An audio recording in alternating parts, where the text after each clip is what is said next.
ओम शांति। 7 फरवरी अव्यक्त बाप दादा के महावाक्य हैं।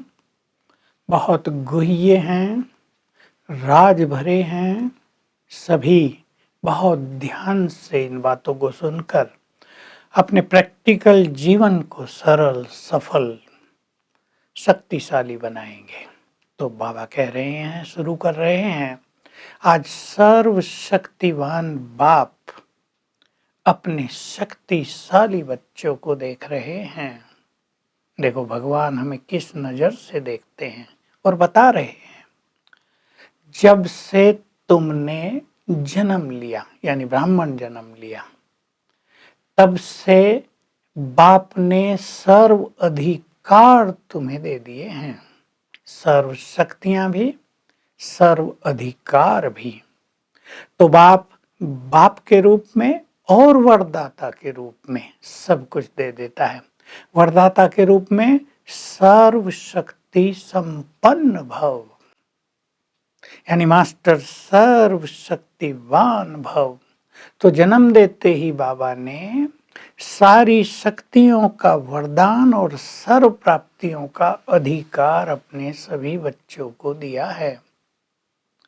लेकिन हो गए हैं सब नंबरवार, क्योंकि हर आत्मा इसे जिस तरह समझती है, जिस तरह यूज करती है, उसी तरह नंबरवार बना देती है। लौकिक या अलौकिक कार्यों में, जीवन में शक्तियां ही सफलता का आधार है। तो शक्तियां 4 तरह की हुई, तन की, मन की, धन की और संबंधों की। बाबा ने इन चारों की बहुत सुंदर व्याख्या कर दी है। तो पहले तो हम इस श्रेष्ठ परमात्म वरदान को, बाबा ने कहा ये परम टाइटल भी है, परमात्म टाइटल भी है कि मैं मास्टर सर्वशक्तिवान हूँ, मास्टर ऑलमाइटी हूँ। इन्हें यूज करना है।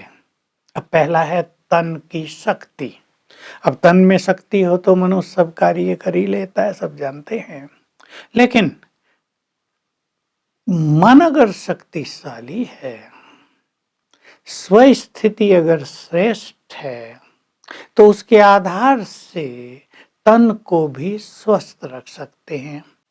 स्वस्थिति ये स्वस्थ बनाने का साधन है। मन प्रसन्न हो, संतुष्ट हो, सहनशीलता हो, समाने की शक्ति हो, तो बीमारियां खत्म हो जाती हैं। बाबा कुछ गुह्य राज बता रहे हैं। बीमारियों का वर्णन करना बीमारियों में वृद्धि कर देता है। बहुत सूक्ष्म राज है, सभी इस पर बहुत ध्यान दें। बीमारियों में संतुष्ट रहना, मन को प्रसन्न रखना, ये बीमारियों को समाप्त कर देता है सहज ही। और तन फिर से शक्तिशाली बन जाता है मन के शक्तिशाली होने से। तो हमें तन की बीमारियों का वर्णन नहीं करना है। परमात्म शक्तियां हमारे तन के लिए भी जैसे दुआओं का काम करती हैं, दवाइयों का भी काम करती हैं। ऐसी शक्तिशाली आत्मा बीमारियों का वर्णन करके सबके अंदर दुखों की लहर नहीं फैलाती, वे संतुष्ट रहती हैं। तो शक्तियां, जैसे कहा गया, दवाइयां भी और दुआएं भी दोनों का काम करती हैं। ये शक्तियां तुम्हारी सेवाधारी हैं, तुम्हारे अधिकार में हैं। इनको तुम जैसे चाहे यूज कर सकते हो। ये शीतल भी बनाने का काम कर सकती हैं और गर्मी बनकर जलाने का काम भी कर सकती हैं। ये तन को बिल्कुल स्वस्थ कर सकती हैं। शक्तियां, सर्वशक्तिवान से प्राप्त शक्तियां सच्ची साथी हैं। तो तन के रोगों में हम मास्टर सर्वशक्तिवान की स्थिति में रहें, देह से न्यारा अपने को अनुभव करें, तो तन पीड़ित भी नहीं करेगा और जल्दी बीमारियां समाप्त हो जाएंगी। दूसरी है मन की शक्ति। मन की शक्ति अर्थात श्रेष्ठ संकल्पों की शक्ति। बहुत ध्यान से सुनेंगे। मास्टर सर्वशक्तिवान का टाइटल और इसकी स्थिति कोई साधारण स्थिति नहीं है। इस संकल्प शक्ति के द्वारा तुम कुछ भी कर सकते हो और दूसरों से भी कुछ भी करा सकते हो। बहुत सुंदर लाइन है। हम दूसरों के संकल्पों को भी बदल सकते हैं और मास्टर सर्वशक्तिवान के स्वरूप में रहकर अपने संकल्पों से सब कुछ कर भी सकते हैं। और सुंदर बात है, ये टाइटल याद रखते हुए अगर शुभ वृत्ति और कल्याणकारी वृत्ति रहती है, यानी शुभ कामना और शुभ भावना रहती है, तो याद रखेंगे निस्वार्थ श्रेष्ठ कामना जिसमें शुभ भावनाएं हों वो हमेशा ही सिद्ध होती है, वो निष्फल नहीं जाएगी। तो मास्टर सर्वशक्तिवान के नशे से अपने मन को भी बहुत शक्तिशाली बनाते चलो। और तन की बात फिर बाबा कह रहे हैं, विशालता और विशाल बुद्धि के आधार पर इन शक्तियों को यूज करके तन को भी स्वस्थ बनाते चलो। धन की शक्ति, बहुत गुह्य बातें हैं। सबसे बड़ा धन है ज्ञान धन। ज्ञान धन में ही बहुत शक्ति है।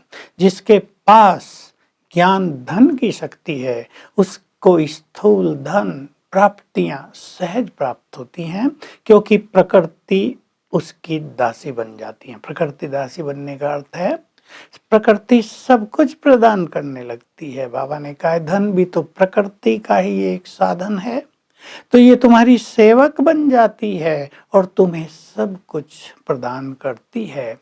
तो अपनी ज्ञान धन की शक्ति को बढ़ाते चलो। ज्ञान भी बहुत बड़ी शक्ति है ना, सर्व प्राप्तियों का आधार है।